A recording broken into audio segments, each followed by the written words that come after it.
Ракометниот клуб Пелистер продолжува да ги обновува договорите со своите ракометари.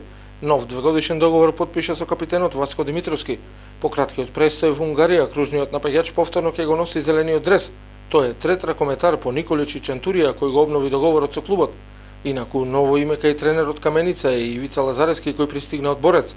Од таборот на битолчани очекуваат партнер на линијата на Димитровски да му биде Марковски кој би требало да се приклучи на битолскиот тим од редовите на работнички. Единствено хрватскиот интернационалец Петар Топич го напушти клубот. Составот на Велешки Борец и наредната сезона ќе настапува во најсилната македонска суперлига. Во бараж дуелот Велешани беа поуспешни од Вардар 2 и со конечен резултат 26-20 славеа пред неутралните ракометни гледачи во спортската сала од средното училиште Ристе Скиричко.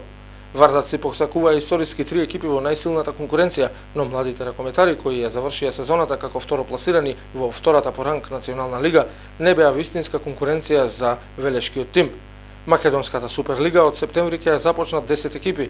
Единствена новина ќе биде тимот на ХС Работник кој ќе го заземе местото на Металург 2 откако битолчани освоија првата позиција во првата ракометна лига.